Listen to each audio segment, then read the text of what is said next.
There we go. So, welcome everybody to Entrepreneur Podcast. We've got an exciting program today. I'll introduce our guest here, Tom Burke.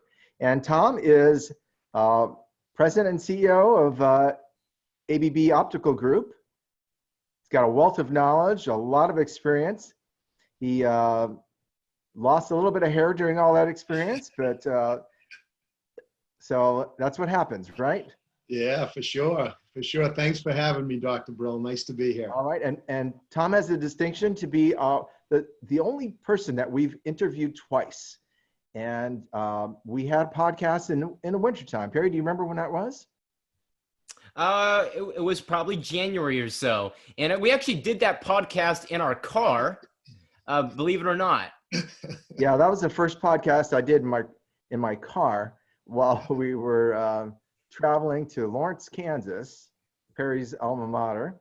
And I said, let's just do it in the car. Right. Well, Dr. Brill, do you want to tell us a little about Entrepreneur before we begin? We want all of our attendees to know who we are if you haven't tuned into one of our 92 episodes. Yeah, we have 92 episodes. We've been doing Entrepreneur Podcast. We call it the podcast for Wizards of Eyes. And Perry, what's a wizard? A wizard is a person you may have heard of, may not have heard of, but it's actually someone who's in the optometry trenches. They're actually doing it. They're not just talking about, doing sclerals and selling your supplies and fancy optical. Yeah, so we do these. We talk about business, management, medical topics, e-commerce, telehealth. We have all the topics that I'll call them entrepreneurs need to have. And who sponsors the Entrepreneur Podcast, Perry? You sponsor it with your American Express. So I thank you very much every single week for charging that card for. Yeah, it's been my pleasure. We've had to buy some equipment and technology, and we want to make sure that this is an independent broadcast so that the views are not sponsored by any of the big box, massive international conglomerates, as well as any managed care company. So there are other podcasts that have come out since, and they usually have an agenda. Our agenda is to support the independent, and that means big companies, small companies, independent practices, opticals. We're here to really show off how success is done in all aspects of eye care. So we are positive minded. We're not doom and gloom. We are here to show you that the challenges all have opportunities. So and that's been our effort for over a year. Right. And if you want to know where you can find our content, Apple, Spotify, any app, you can listen to a podcast. There used to be this thing called radio. You probably have heard of it, but we actually have radio on demand. That's what a podcast is. Same thing as Netflix. I know there's some confusions what a podcast is. We have a Facebook group that once we get done here, I recommend you go to Facebook and search the Entrepreneur group where you can, it's about 1.3 thousand people who we think are on a high level in optometry. They are the people willing to share ideas just for the goodness of the profession so we all can succeed. And we have a ton of YouTube videos. Dr. Brill and I do a lot of skits in the practice of, what makes selling a second pair easier, or how do you sell a year's supply? Is it using the reoccurring model or the puppy dog clothes? So a lot of little hidden secrets like that. Or why you should have an inventory of contact lenses in your office or not. So we go through all aspects of optical, eye care, medical, a bunch of things on dry eye, because that's one of my favorite topics. So, but today, Perry, we're really talking about something more timely. We're talking about the influence of COVID-19 on our practices. Right. And just as much as, the COVID-19 is really hitting optometry, right before this started, like 2 weeks, I started an optometry consulting firm called iRocket. And it's really focused on improving your pecs, not these, it's your performance, efficiency, cost of goods and sales. I know I'm pretty strong, but I think as we get back into practice, we are going to need mentorship, consultants, people like Tom here to make recommendations for us. So if you need ideas, I'm willing to help you. Go to irocket.com. I have loads of ideas on there. But I want to welcome Tom on. Just to clarify, this is a non-sponsored podcast.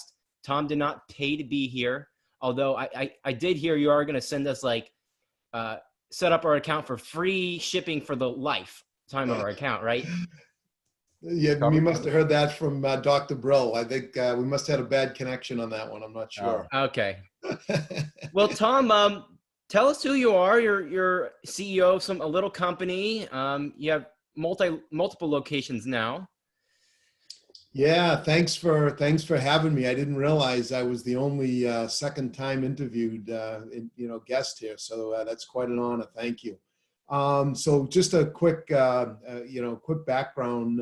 About 42 or 3 years in distribution, all in healthcare. So I think that's what makes me unique, is that all the various different roles I had have really been in healthcare, and it's really what gives me a lot of my motivation. There's a higher purpose to each one of these that I've done, and this one's certainly no different than that. About 30 years with Cardinal Health, and inside Cardinal Health, completely grateful for really an amazing career where I learned the pharmaceutical distribution business, the manufacturing businesses, the medical supply business inside Cardinal. And really, I think I had 18 different jobs with that organization. Certainly, just magnificent experience for me. On or about 2007, I had a career goal to become a CEO, and I became a CEO of a blood plasma company down in South Florida. I did that for a couple of years. Ended up selling it to Cardinal Health, so I went back home, if you will. Which was kind of fun. But since then, I've been the CEO of a home infusion company, and then I took over this awesome responsibility to run ABB Optical just under 2 years ago now. So inherited a beautiful business. Dr. Brill, you had mentioned that the reason for this podcast is that it's the unconditional support of the IECP. And it's the way I feel about the company that I'm working with now. I really do. I'm so proud to be a part of a company that really doesn't compete with the doctor. And really, since the late 1980s, Angel Alvarez created a gem here where he wanted to provide choice and be a resource for doctors. And I inherited a beautiful opportunity here. So that's my background. Great. And Tom, just to clarify, you don't sell to 1-800 or any of the online companies. You are strictly warehouse to doctors and opticals, correct? Yeah. So what we do, so I won't call out specific entities, right? Because I don't think that makes any sense for me. But what we do is we basically have three businesses. So we have a contact lens business. We have a lab, right? The manufacturing business that manufactures the spectacles. And then we have a third business of business solutions. Today, my business is 90% supports the independent eye care practitioner in the community. So when you go through this crisis that you're going through, I'm going through it right with you. When your business goes to zero, my business goes to zero. Unlike a lot of other people in this industry, the business goes through other channels. Take the manufacturers, for instance. They're amazing partners of mine. But if they lose your business, but that business goes to another channel, they still get that business. When the eye doctor in the community stops operating and can't fulfill can't manufacture spectacles or fulfill contact lens, my business goes right down with you, right? So I think that, again, that's what makes us very different in this industry, is that we are truly connected at the hip with the doctors in the communities. Right. Well, I want to look. We're going to change the format of this podcast. We're pretty much going to do a live question and answers the whole time. Nobody needs, I know you guys love us all, but why don't you start asking us questions, and we're going to start fielding them, and we're actually going to allow you to come on audio and ask any of us questions. But first, we're going to start with a few polls. Does that sound okay? Let's go ahead. Right. let's do a couple of polls here. All right. Get some audience involvement. All right. So go ahead, look at the polls, and let's see what's going on. So, Dr. Brill, can you see the poll? Yes, I see the poll. Go ahead and read number one. Number one, what will be the first thing you change when you resume practice? And I don't know, does it end up doing it as A, B, C, D? So first choice is increase my office hours. Second, decrease my office hours. Use the opportunity to hire new staff, or decrease staff. So how do they just click on it, Perry? You know, this is my first time, but if you see a polling option on your screen, all of the great attendees here, go ahead and start clicking away. It doesn't seem to click, Perry. We got one person who voted. Oh, hosts and panelists cannot vote. Ah, okay. And when will you post results, Perry? We're going to share a few results here live. We'll just give it another minute here. Will we see it as a graph? Yeah, I can see it on my end. So. Okay. You know, as people are filling out the poll, it's so interesting. When you think about who's on this, it looks like you got 100+ participants here, which is amazing. And if you've seen one office, you've probably seen one office. And I'm really intrigued to see how this comes out. When you think about what recovery is going to look like, it's going to be so different for all of you, right? The way that we conducted business yesterday is certainly not going to be the way it looks tomorrow. That's for certain. Okay, Perry, why don't you report? All right, so question one, what will be the first thing you change when you resume practice? The top answer is increase my office hours. And the next best one is use the opportunity to hire new staff. What do you think about hiring new staff or increasing office hours, Dr. Brill? They said increasing office hours? Yeah, most people are going to increase office hours. Okay, well, I'm thinking in my case, that means open Sunday, but I don't really do that. So I thought people would say reduce office hours because now you can make the changes that you wanted to make before where you might have been chicken. So now if you're open 6 days, maybe you'll take some personal time or so I'm kind of surprised by that. And hiring new staff, that means that tells me a lot of people perhaps furloughed or let their people go. But I wouldn't want to do that. I want to keep our team together. It's taken a long time to get that coherence and all the training. And so I'm kind of surprised by that. Right. Okay. We're going to move on to question two. What additional processes will you do post-COVID upon reopening? The number one thing people said is they're going to have a person clean up immediately after anybody touches anything. I know we were discussing this previously, Dr. Brill. What's your thoughts on the excessive cleaning? Is that going to be a good thing, bad thing? Well, I think by the time that we actually go back to work, I don't know that'll be right away. I have a feeling it's going to be a little bit later than we think. So we always keep our office clean. I think patients, when they come to a doctor's office, and it has to look clean, assume that we're clean. We do like cleaning in front of patients, but I don't know that we can clean a whole lot more. But I envision like one of my staff following like 2 feet behind the patient. Oops, they touched the counter and then wipe it. They touch the frame, give me that frame and put it in a bucket somewhere. You know, so I think it could go a little bit overboard to make people uncomfortable. So, but I can foresee giving a patient a mask, or if we have a point of care test to say, look, we're going to put a little bucket outside the door.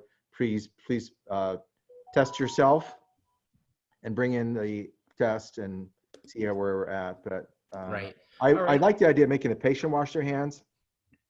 We always have to make patients wash their hands with contact lens wear, but.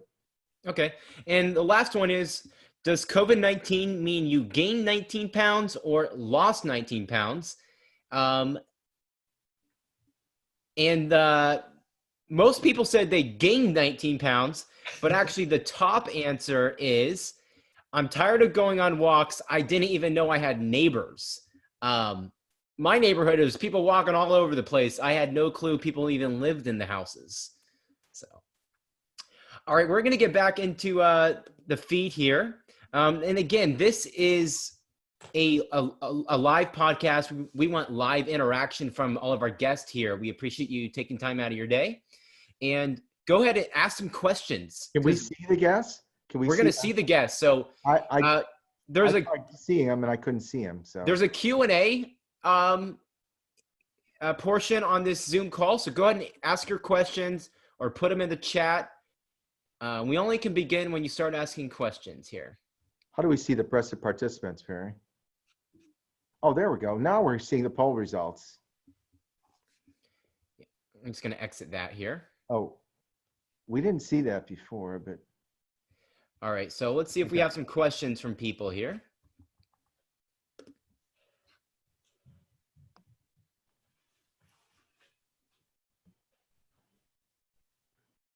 All right, Sheena Taff is recommending we only take patients by appointment for frame selection. Let's see if we can get Sheena on here.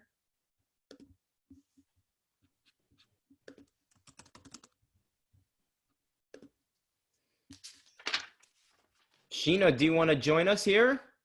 You're going to be live. It's going to be awesome. I don't know how to turn her video on. You're going to bust me. There you are. Okay. Talk to us about, ask Tom. All right, Tom. Tom, she wants to know, should we only take patients by appointment? Yeah, so I think, of course, you know, it's going to be a tough question for me to answer because I think this is going to be office by office. So let me answer it in a funny way. When we get on the other side of this, patient distancing is going to be important. Regular schedules and being really prompt and patient focused, I think is going to be really important. My best advice would be, right now we should be getting voice of customer. Right now we should be asking the patients, what's the experience that they want when they come back in? We can all try to figure out what that patient's really going to want on the other end. And we can intuitively say, Sheena, that yeah, I think scheduling an appointment and really some hands-on great service is going to matter. And that keeping people socially distanced so that they're not putting themselves in harm's way is all going to be really important. I really think those are all things that are intuitively correct. However, the patient experience really is something we should learn from them. And I think we should do some significant surveying out and to learn what the new, what's that patient really going to want? What are they going to want as a patient? What are they going to want as a consumer? What are they going to want from the fashion side of this? Right. So that would be how I'd go after that one. Dr. Brill, I don't know if you've got thoughts there. Well, I think you said, we make appointments for frame selection. So is this a doctor's office or an optical? Optical only, no OD on site. No OD on site. And are you more of a small office or? Yeah, like an optical boutique. But a very busy practice. And so initially, before we closed the doors altogether, I was having a really hard time limiting how many people were coming into the store at the same time. So I find that rather than having large groups of people, especially families that come, with 2 kids and mom and dad to get glasses, to try and take appointments to be able to better manage how many people are in the store and then better kind of control what they're touching in the store. Yeah, if I think like a consumer, I'd want to go when I want to go.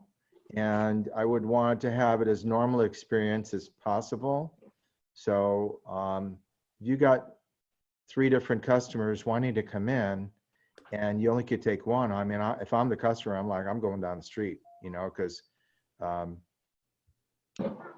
think that you have to make it a nice consumer experience. All right, we're going to move on here. Sheena, thank you so much. I'm going to boot you here. So next question here. All right, this one's from Dr. Anisha Patel. And let's see if we can get her live on here. This is a contact lens question. All right, Dr. Patel. Her question is, what do we do if it's a new wearer? Would we be accepting those new exams? I personally think all business is good business at this point. We don't want to take anyone away. Dr. Patel, are you there? Yeah, I'm here. All right. Tell us what you're thinking. Ask Tom. Well, I'm just thinking in the aspect of when the patient's being trained, and let's just say, I mean, if they have the lens dislodged in their eye, somehow, you know, they can't get it out, they're having a difficult time taking it out, and now they're like, Doc, can you take this out for me? And I'm like, okay, well, I got gloves on. I'm not doing this with my gloves on, and I'm doing this with my naked hands to take the lenses out, you know, with this whole COVID-19. And another part of it was that if it's an emergency visit and they have a contact lens dislodged in their eye and they want it be taken out or it's in little pieces, what do I do there? Well, are you going to be licking their eye or anything? No, but I'm saying, like, if I have to take the lens, I mean, you know, obviously I would use a Q-tip for certain parts of it, you know, Yeah. but I'm saying, like, there's some people that come in with multiple contacts in their eyes. Well, I think Yeah, crazy. If I can answer that, I would say that I wouldn't worry about getting COVID through your fingertips. You know, you're just going to have to wash your hands before and Right. after, and you're going to be at the slit lamp. You're going to be touching people's lids and doing all sorts of stuff. I'd worry more about breathing at the slit lamp. Right. And are you going to be wearing a mask? Yes. Okay, so you're wearing a mask. I think that it has not been shown to be contagious in people's tear film. Okay. So I wouldn't personally. I may, you know, I'm not the scientist on this. I'm not Dr. Fauci, but I think we have to be careful when people have the flu or the cold. When they come visit us, we don't say stay out. We do what we need to do, and I mean, the only time you really have to get close to them, unless you do direct ophthalmoscopy, is when you're at the slit lamp. I mean, you can still stay pretty far away when you're doing indirect.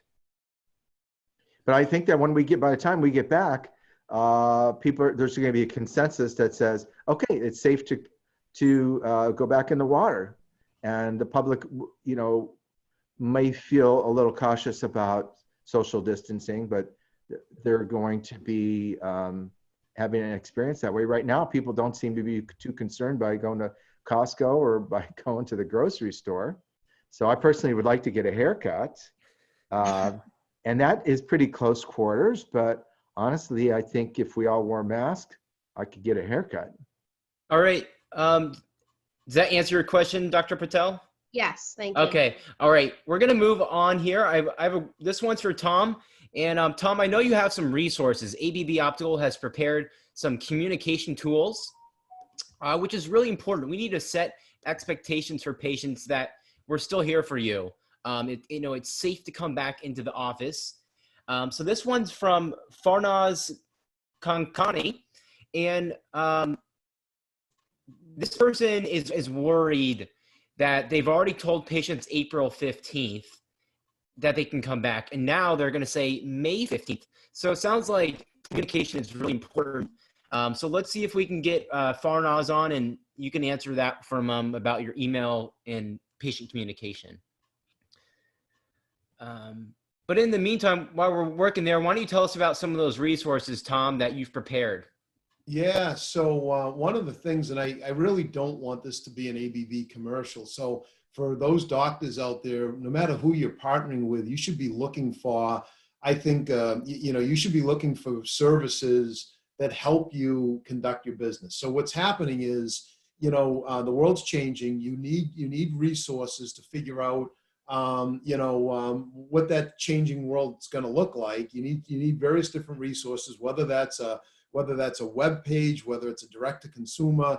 ordering platform, whether it's a subscription model, whether it's just resources from data or patient outreach programs, patient communication programs.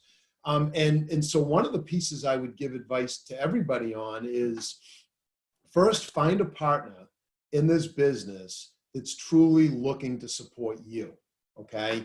And really, no kidding around, truly looking to support you. And what I mean by that is, they're not trying to take your patient and turn your patient into their consumer. And I think that's a really important thing for everybody to understand going into the change model, because right now we've got this big wake-up call where everybody's trying to turn your patient into their consumer. So when you go back, and going back means right now, right? I mean, it's seriously, it means right now, going back to work right now. You should be, you should be communicating to your patients in a whole host of different ways. We just launched a product called the ABB Resource Center, and inside the Resource Center, you can go on ABB, the ABB website. You can click right onto our Resource Center. There are literally thousands of documents out there that you can use, from a patient outreach, from a web setup, informational training, continuous education. So it's really extensive, and I would encourage everybody to certainly go online, take a look at that, and you're going to pick and choose, I'm sure, the things that are going to be most pertinent to you and your business. But I got to go backwards just for a minute. Dr. Patel, asked I don't want to go away from this question, but these two run really in parallel. Right now, you have to be thinking, what's my new business look like? What's my patient flow gonna look like? How is my patient outreach going to happen? How did it happen? How is it going to happen? And you're gonna have to build a strategy around that. And then you're gonna have to find these tools to help you execute against that strategy. And one of the things that I see going on in this optical industry, which is, I think it's a huge opportunity, but I think it's incredibly frustrating, is that you're all trying to do this one practice at a time. And you're trying to compete with the big boxes who have tons of resources. And you try to compete with, all these big companies that have tons of resources. And you're now having to figure out, how do I change my business model? How do I do it with limited capital, right? And my advice to you is, find a partner, whether it's ABB or whether it's somebody else. Find a partner that's going to help you build those resources out and provide you opportunities. So when you do go to market, you're doing it differently than you did it today. One last thing, and I'll take just any feedback on this. We've set up 2,200 new direct-to-patient websites over the last 30 days. So 2,200 customers over the last 30 days with ABB has set up a new YourLens account with us, and we've shipped 500,000 direct orders to patients on behalf of doctors in the last 30 days, right? That's remarkable. That's a mind-blowing number to me. Never in my wildest dreams did I think that would grow like that. But here's the challenge to all of us. Just because COVID-19 hit, that's what made us do it, because it's survival. Why aren't we doing this as a go-forward model forever? And what we want to do is we want to ship directly to patients through the doctor every single time. And I think that's an important differentiator. So I don't know if that's helpful. Is there anything else you'd like me to double click on there? Parnaz, you're live.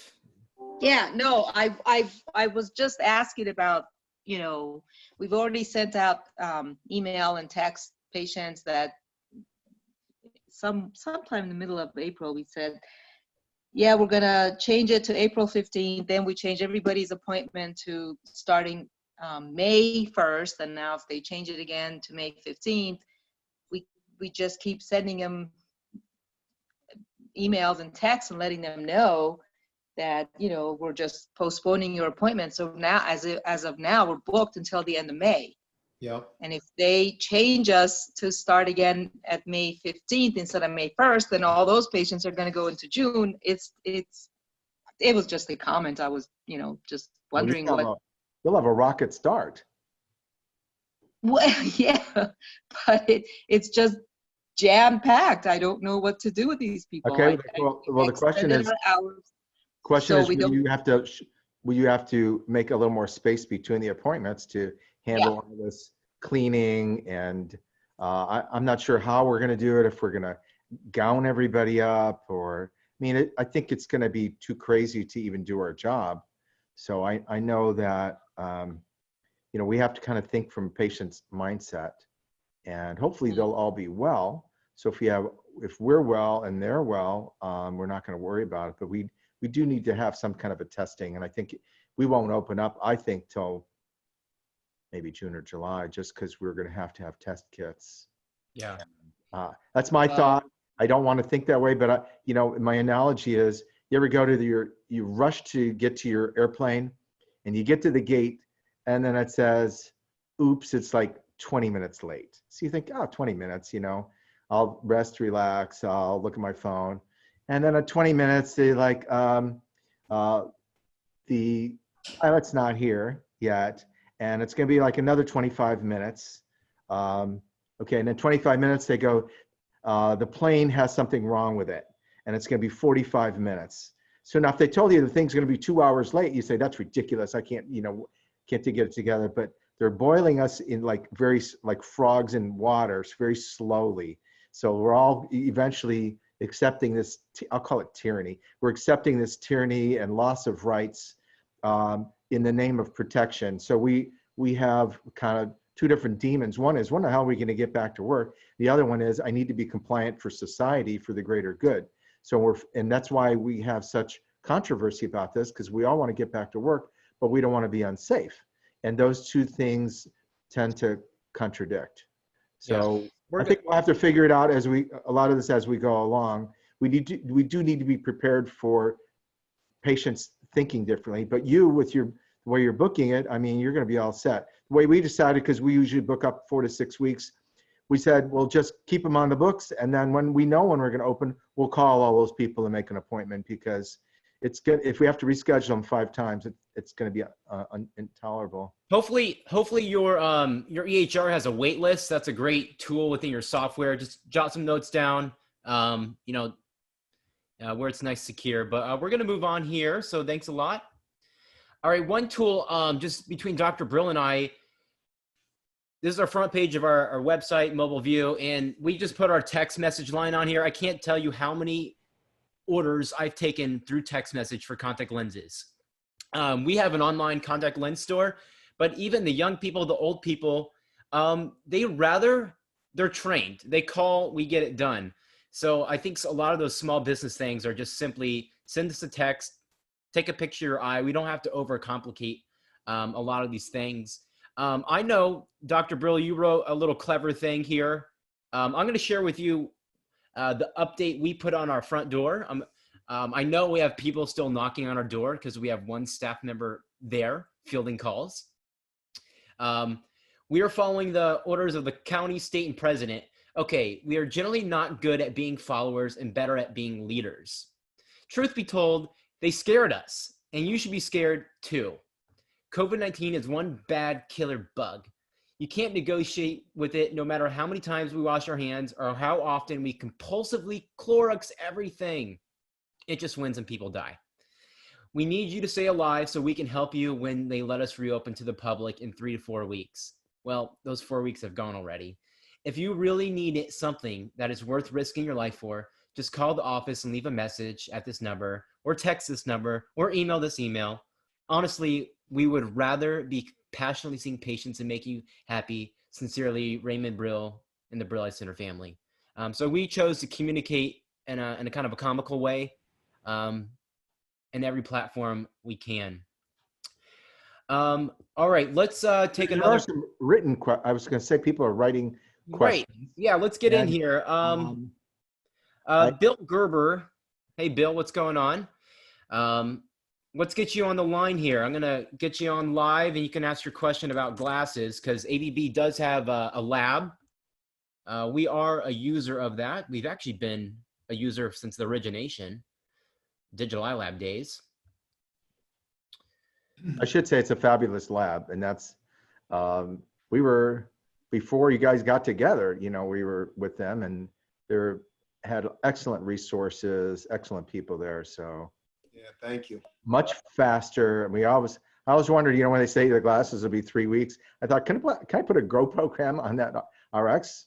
And then the labs would say, well, you don't want to, that's a really complicated RX. You don't want you don't want us to rush it, do you? I'm thinking like, you're going to make the edger go slower or what? I mean, where are those glasses for 3 and 4 weeks? And I never could answer it, because I know when we do them, it's about a minute in the edger. So. All right, we got an optical guy on here, and we have an optical merchandiser, optical marketing group. Greetings. So I've got the mask on. First question I have is, what's the best way to keep your glasses from fogging? And I'll take this off for now.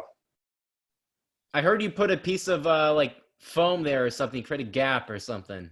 An air gap? Yeah. Okay. Cool. I saw a guy with a gas mask at the grocery store yesterday. But... Really? No, I think you should tape it down over your nose. Tape the top of it. Tape it down. Yeah. To keep it from fogging. Yeah, I just got back from a volunteer shift. I was working at the food bank. San Diego Food Bank had a big demand, so it's my first shift. It was really cool to do that, and everybody was socially distanced. It was great. So encourage everybody to chip in if you can. So my question is around fulfillment of online eyewear orders. We have had a surge. We have a marketing business, OMG Optical Marketing Group, and Content Link. And on the Content Link side of our business, which is a digital services company, we've had a lot of outreach from independent ODs freaking out to a certain extent about the inability to sell eyewear online. Seems like everybody was somewhat unprepared completely for this. So I'm curious to know what plans ABB has, if any, to provide online eyewear fulfillment for its independent eye doctors, clients. Yeah, great question. So a couple things that I would point to. First is the evolution in how telemedicine is going to play a role here is really going to change everything. And right now, we're looking at, we've got 4 or 5 big telemedicine solutions that we're in final stages of to determine whether or not we're going to bring these to the market. So a couple things that have to happen for ABB for us to embrace it.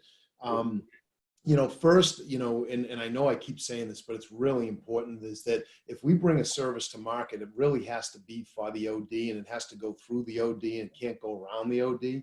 And so many of the solutions we've looked at don't fulfill that. Many of them go around the OD here, and we think that's a really terrible thing to do at this stage of the game. So we won't bring a service to market, whether it's an online exam or whether it's a visual where you can actually try the glasses on virtually and have a concierge, if you will. We've looked at concierge services where you literally can have a virtual experience with trying on this eyewear, and then have a telemedicine experience with your doctor, and then produce it, right? Then literally produce it. I would say that I'm going to sell a future here, but I would say in the next 60 days, we will have a product that comes to market that will help us and help you do virtual services in the spectacle space. Now, a lot of work to do, right? So at this stage, we don't have it. This stage, of course, we're working hard to work with our customers to see what we can do, in advance of that. But coming, right, and exploring it. Awesome. Yeah, we're working hard on our end to develop services as well. So I'll give you a call, right? Yeah, thank you. I'd love to hear about that. And honestly, I'd love to hear that. And the other thing that's got to happen here, Dr. Gerber, is that we also have to, this crazy process that happens around, you stocking the frames and then shipping the lenses to a lab, and then us shipping the frames, the frames lens package back to you, and then your patient coming back into the office to pick that up to get fitted. That's got to stop. We've got too much social contacting. We've got too much excess from a freight and a shipment standpoint. We've got too much time happening inside this, and your patient doesn't want to wait anymore. They want everything instantly, right? And so with the opening of our Kentucky lab, the opening of this facility, one of the things that we're racing towards is also a direct-to-consumer shipment, right? And so we're working on that as well. So lot coming, a lot happening, and it's a heck of a lot easier in the contact lens space to go handle this than it is in the spectacle, because that, you know, that last tweak, that last fit, that last time back in the office matters to you all. The question becomes, is it required? Is it necessary? Sure. Yeah, you've got all the issues with seg heights and proper fitting and adjustments and all those things. And the other night, I was actually on a happy hour with friends, nobody from Optical, which, you know, I always miss my optical buddies sometimes, but it was interesting. And a friend of mine, she said, look, I've got an issue. My glasses broke and my optician they're closed right now. I don't know what to do. And she has progressives. And, you know, people started chiming in. There were 10, 12 people on the call. And it became very interesting. It was an interesting conversation because it turned to the friction that most people, you know, consumers, at least on that call, which I think is representative, feel is involved in buying glasses. So it can be, you know, perhaps there's a solution out there that's online that supports the independent, where they make their margin, obviously, that can really help make the eyewear buying experience a lot less filled with friction. So it was just, I wanted to share that. Was interesting. Yeah, no doubt. I saw just share a quick story, and I know we'll move on, but I saw a solution where it was a concierge service where the patient would do this with their patient. They would walk over to the front board. They'd pick out a few frames. Those frames would then show up on their face on the screen like this. They'd say, "I love that one. That one's great." Right? Yeah. Doctor did some fittings around that. Right? Measured the face and did some fittings around that, and would trigger the order. Right? So fascinating technology. Now this was happening up in Canada. Right? So this is happening in the Canadian market right now. And it was a fascinating solution. I don't know why that's something that we can't just do here, right, at some point. Yeah, I think we can. I mean, I think there's to date, there's been a lot of complacency around this topic, but I think this situation obviously is forcing it now. And perhaps we look down the road or look back in 3-4 years and we say, wow, this really helped us to grow the eyewear and eye care market. Yeah, because we adopted new things. Yeah, total wake up call. Yeah, it's a total wake up call. And telemedicine and direct. When I would talk to doctors and we talk about telemedicine or direct to consumer modeling or web portals, you know, 50% of the doctor would not even entertain the discussion with me. Pre-COVID-19, it was, I want patients in my office. I've got plenty of patients. I don't need telemedicine. This is a big wake-up call for this industry. Yeah, I will say, Dr. Brill and I, we love medical, we love optical, we like contacts. We're probably really dumb because we do everything, and we think we do it well. But we actually have been utilizing 3D facial scanning in our practice for about 3 years. So we have patients that come in to Brill Eye Center. We scan them on a professional grade 3D scanner. They do a motion like this, and their head becomes a bobblehead on our screen, where we are custom designing the frames to the 100th of a millimeter, the temple length, everything. And we're getting them direct shipment out of China. China today does not mean cheap. There's a lot of high quality manufacturing going on there. So don't be afraid to invest in the tech tools. It's simple. And I can get you the name of the company if you need that. I don't have any financial involvement. And also, Dr. Brill and I are involved in an online optical beta. So if you are a Crystal PM user on this webinar, I invite you to send me an email at Perry, Perry, at iRocket, EYEROCKIT.com. I think we have the solution. I didn't develop it. A friend of mine did. That allows us to put our inventory online, direct shipment to patient, at-home try-on, all seamless, where we're still in control of the prescription. Because when someone does order a -6, we want it to come out nice and thin. We don't want someone walking around with a honker, because it's a bad reflection on our business. So I'm going to get next panelist on, Ken Plank. Let's see if I can get him on here, if he's still on here. Looks like he dropped off here. Barry, there are some other questions that I don't think you're seeing in the Q&A. Okay. Down below. Yeah, go ahead and ask one. and I'll get somebody on. Well, these were anonymous attendees. So what are some business recommendations, Mr. Burke? You run a big business. What would you recommend we do first? So I can tell you that in my business, and I don't think it's going to be much different than yours, I'm focusing on 3 or 4 things. I think first is you really have to understand your strategy and really understand that workflow. What's the strategy of the office? What was it and what's it going to be? And then what are you going to need to do to make that happen? So right now, where you've got some downtime, getting a voice of the customer, hearing from your peer group, really understanding what today looks like and what tomorrow should look like, and then planning for that, I think is really, really, really priority number 1 for all of you. I think priority number 2, and probably pretty darn close to priority number 1, is working your balance sheet. Right now, you have to understand the ins and outs. With no revenue and the pressure that you have, you got to pay your bills, right? You got to figure out how to pay the rent and the heat and the lights, and you got to try to figure out how to get your employees back on track here. And that this is a transition. We're forecasting that this business is going to come back, but slow. We think that the spectacle business, Dr. Patel said this, and I think she was exactly right, that those backup appointments, those are in the queue and those are coming back. So that business will come back probably faster than the contact lens business. But the contact lens business, we think, is going to come back really slow.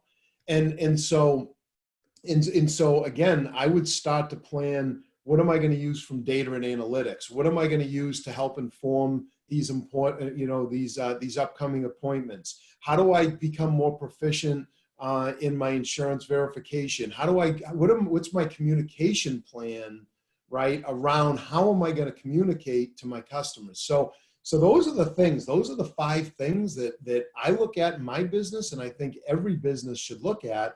And just to recap them, it's revenue, it's cash flow. I'll call the third recovery, and inside recovery, it's the strategy of your workflow and of your office. You're re-onboarding your employees. What are you going to do for your employees? How are you going to get them back on? And then, like I said, the unknown, what you don't know. We joked about there was a joke about, hey, my glasses are fogging up. That's a real question now. That's a real question now, that your glasses are going to fog up. And what are you going to do about that when you're in the exam and they start to fog up on you? You're going to use a chemical for that? Are you going to use a different type of mask? What are you going to do there, right? And so those are the kind of things that the discipline and the detail between now and then is really going to matter. Well, yeah. Tom, I think that would be a perfect entree to, if you wore contact lenses, you wouldn't have that problem. Yeah, right. Yeah, there you go. We could just try some on right now, and put some one days on, and Can Barry do that virtual thing with me? Can you do that? Yeah. So I've messed up a lot of glasses sales by doing that, especially somebody with a high plus RX, and I think well, let me just try some on. There's no obligation. We'll try them on, and you can go look at the glasses, and later on we could take them off. And then, of course, they're like, I love these. I don't want to get glasses. And I think, okay, now I screwed it up. Yeah. But we do make them into a contact lens wearer. And I especially like doing this with older people. And I'll describe that as people in their 70s and 80s. A lot of times those people hated wearing reading glasses. They hated wearing any glasses, and no one ever let them try them on because they thought they were too old. But when in fact, they're the least picky, just help me out.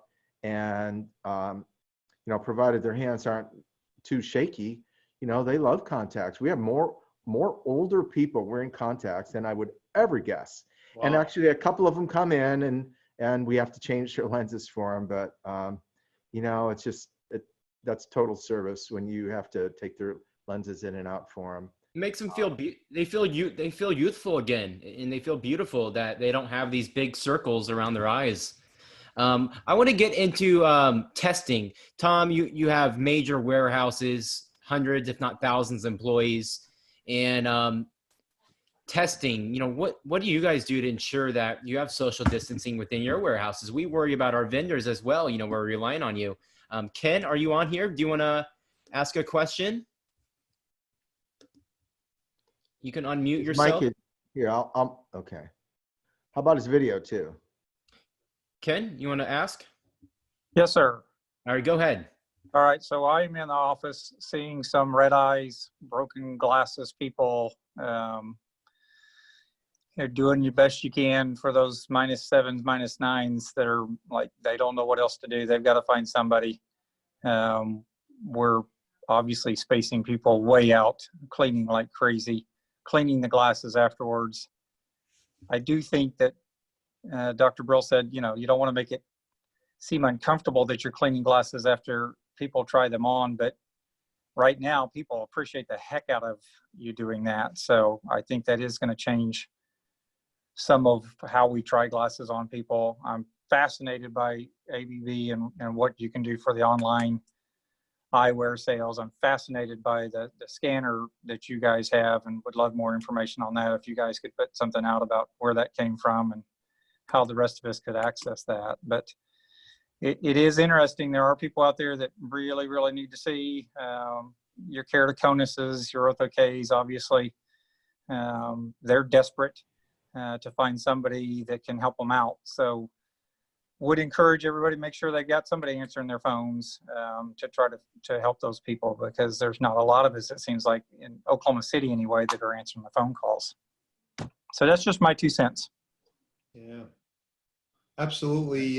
Couldn't agree with you more, Ken. It's now more than ever. I think that there's a need out there to support this industry, and there's a reason why, you know, this industry is being called essential. There's a reason why I can keep my warehouses open, that the doctors and the nurses, we should never forget this is healthcare and this is a higher purpose, and that what you're doing in giving the gift of sight here is a darn big deal. And sometimes we forget about that, right? And this is essential. This is an essential practice that needs to be operational. And like I said, I'll get off my soapbox, but it drives me crazy when I see, you know, the other doctors out there in the world, you know, that they all get put up in these pedestals, the dentists, the doctors, and then meanwhile, optical, right? It ends up getting fallen by the wayside, and we start to think about that as a retail store or a fashion store. Yes, it's all those things. Yes, it's fashion. Yes, it's retail.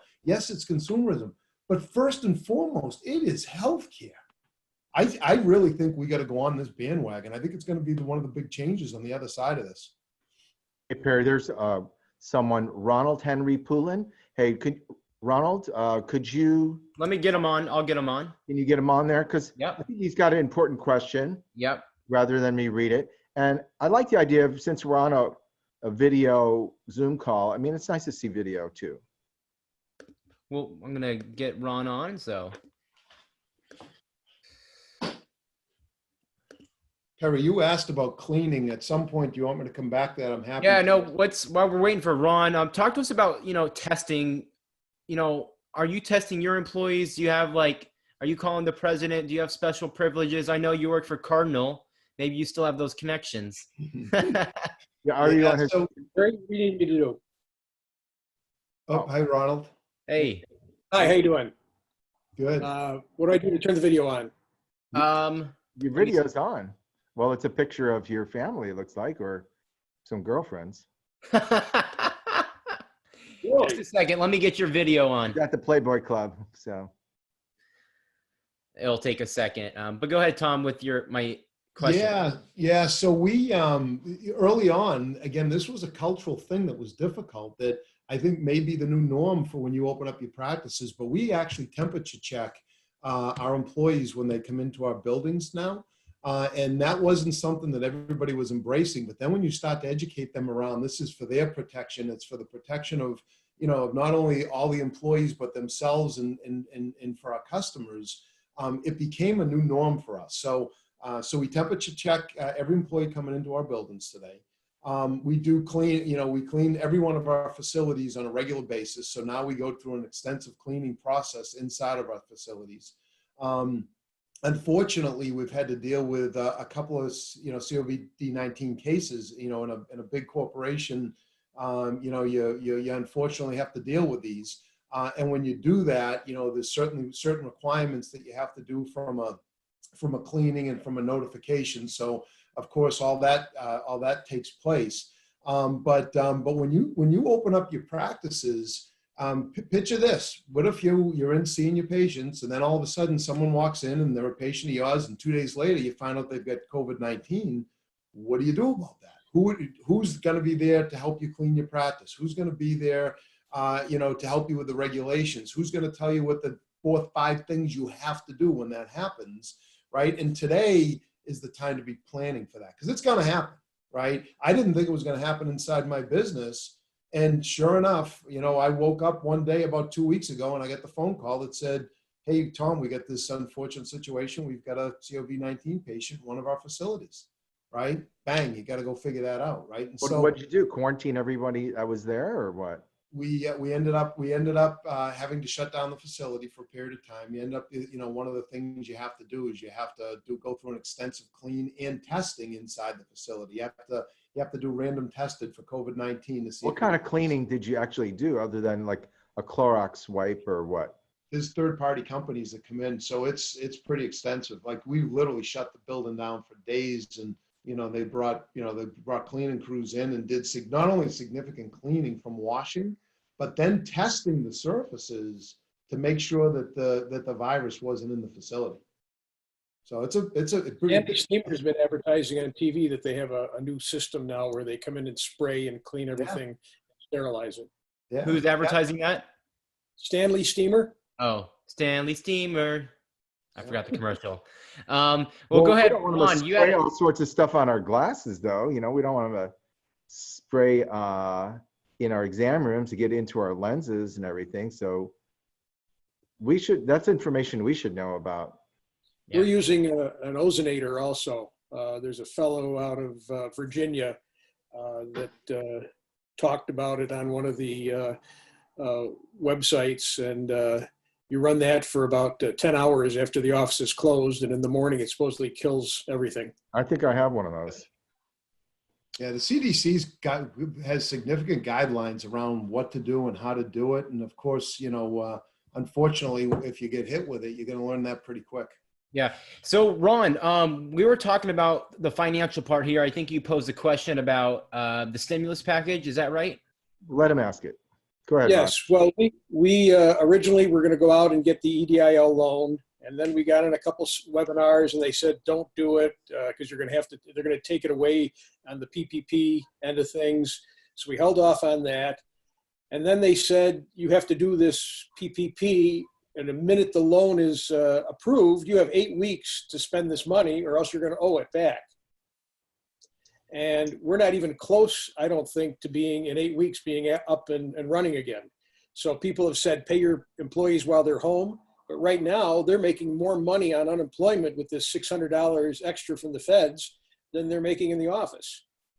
They're not going to be too anxious to want to come back to work, and they're not going to be too anxious to get paid less to sit at home.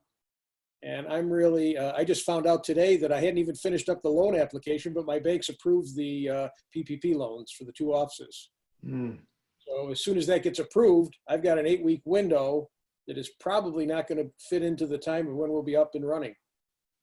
Yeah, of course, I think you're going to probably have to have those employees, potentially doing things that maybe they hadn't done in the past, and everything from various different analytics to to helping you figure out whatever the future direct-to-consumer model is, or telemedicine, or the problem you have is, do you have the right people to be able to do that for you? Every case is going to be different here, but from a backup and operational in the next 8 weeks, pretty unlikely. But yet the stimulus package really does require this, right? It requires you to come back and you hire everybody back, and you've got 8 weeks to capitalize on it, and it's a catch-22. There's 2 types of SBA PPP loans. There's the fast track, and then there's the standard. Right. And the fast track, there is no window of opportunity to delay the loan. You have 10 days, and then it's got to be accepted. Where the standard SBA 7A loan, there is a time element, but most of the banks are not going for that. They want the fast track. Yeah. I don't know why. That's what they're doing. The whole idea was not to lay off your employees. The whole idea was not for them to double dip, get unemployment, and then PPP. So if you've asked them, do not go on unemployment, you could pay them right away. Well, we've been out for 3 weeks already, and they're all on unemployment. And that's the thing, is that it's they very didn't want you to do that. lucrative. Yeah. They didn't want you, but you have to hire them back, I think, before what, June 20th or something like that. And you have to spend the money, because if you don't spend that money that you're given within that period of time on payroll, then you have to pay it back rather than it being a grant. Right. So the whole idea was they didn't want you to let them go or go on furlough, but so you have to walk that fine line there. So, okay, Perry, it's like 3:02 here, so I don't know if you want to wrap. Yeah, you know, I have Tom, how are you doing on time? Do you have a few more minutes? I do. Okay, I have a question from the manufacturer. Take care, Ron. Thanks for contributing to the group. Thank you very much. Thanks, Thanks Ron. for Nice to meet you. Appreciate it. All right, Tom, on the wholesale side, I'm talking frames, contacts, lane equipment, whatever. You know, we are going to see a surge of right now we're at 0. So even if we get to, on a scale of 0 to 10, if we get to 5, that'll be better.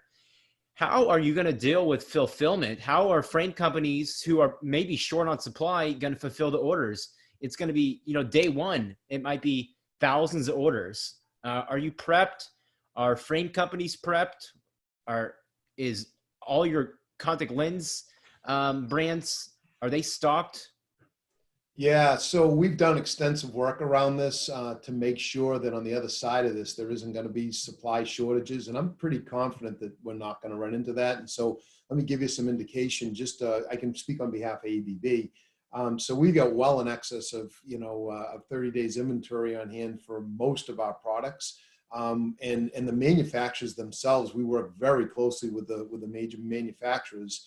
And they've got more inventory than that available to us at any given time. And you got to remember that most of the production here so much of the production's here domestically.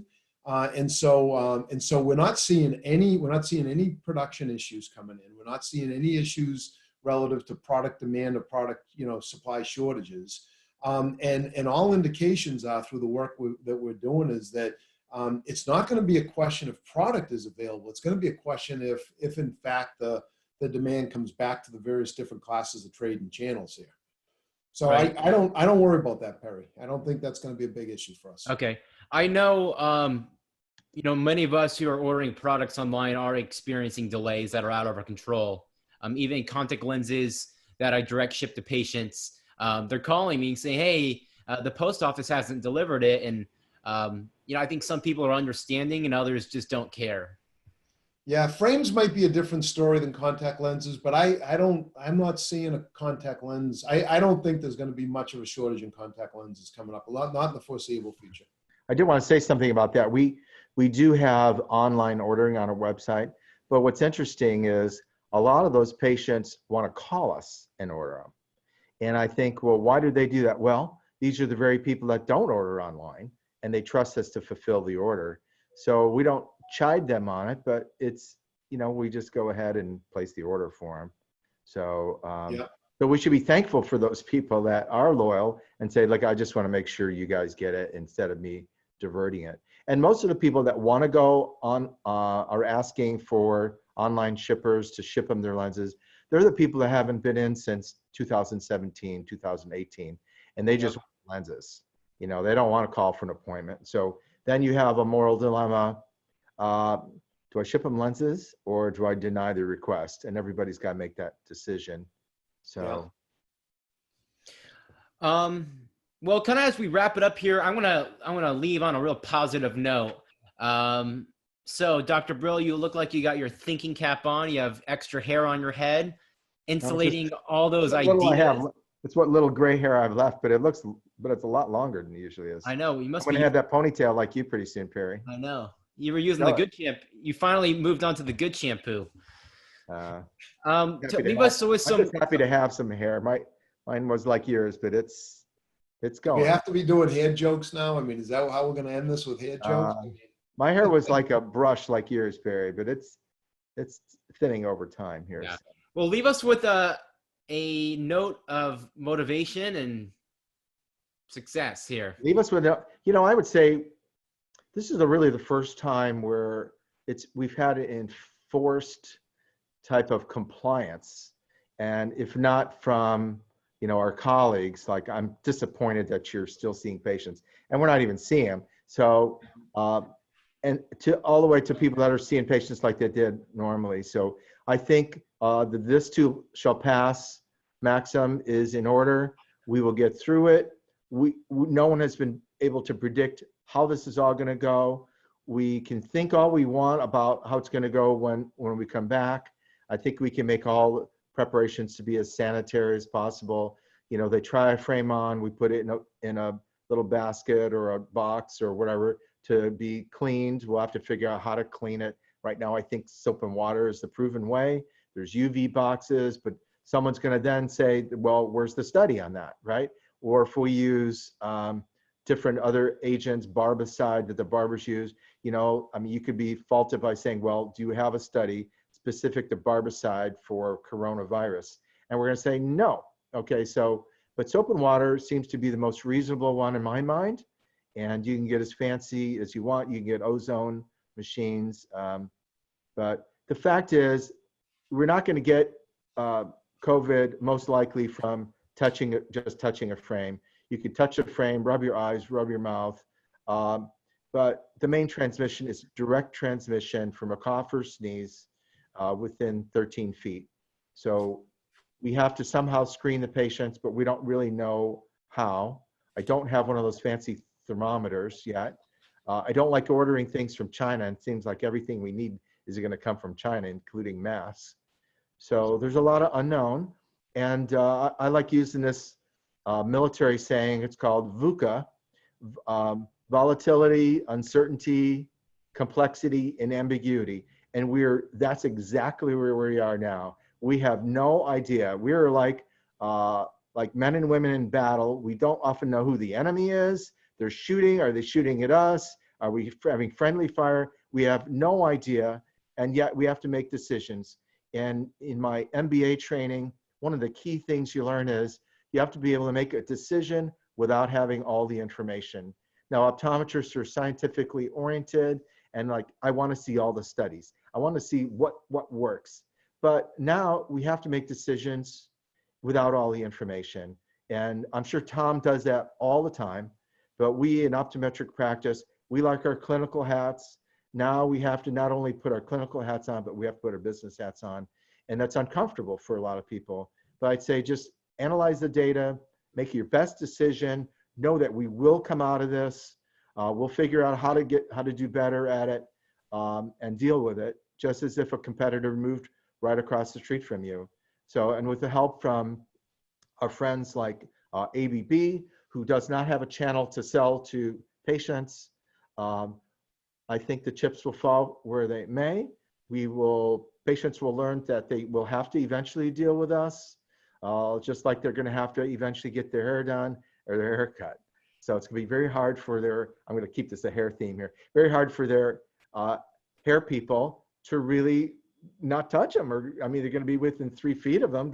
So we're going to find out that the deaths and the infections will diminish. We'll probably end up being more lackadaisical.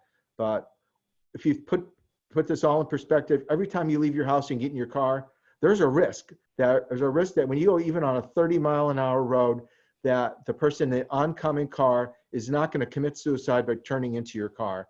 So there's a risk every day of getting hit by lightning, about 1 in 2 million. We will learn to accept a manageable risk, and people will move on. We can't be like zombies all the time, and we're going to learn that we'll accept a certain amount of tyranny in this time from government entities, but eventually everything evens out.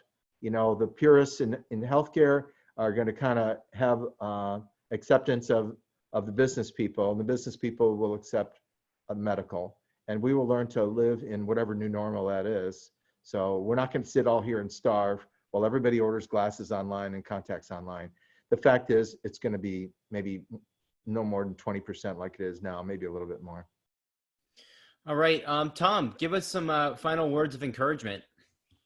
Yeah, so I guess we got a chance to be better, and it's already such an amazing business, and You think about, you know, I've been in it a year and a half. You guys have been in it your whole life, and I'm deeply in love with this business. And we have a chance to be so much better tomorrow because of this. We have a chance to step outside what we used to know and now reinvent ourselves. And there's got to be winners and losers at the other side of this. And why not be the winners? Why not bond together? Why don't we, as an industry, we have a huge opportunity as an industry to continue to talk about the importance of the IECP and the doctors in healthcare, and that with all the negative stuff that's happened over the last 3 or 4 weeks, it's given us the chance to be better. It's given us a chance to go to market in a different way and still do what you've always done great, which is to give the gift of sight.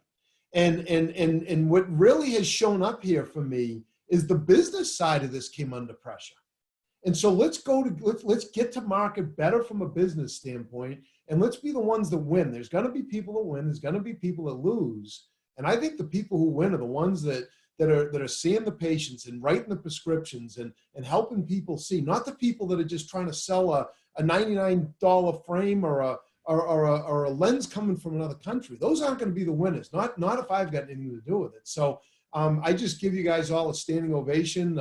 It is going to be hard. I couldn't agree more with Dr. Brill that uncertainty is the new norm, and we don't know if we're going to open up in 30 days or 60 days. We don't know what that new norm is going to be. But whatever it is, let's win at it. Whatever it is, let's fail fast. Let's make some good, quick decisions. And I guess more than anything, let's keep rallying together like we've done.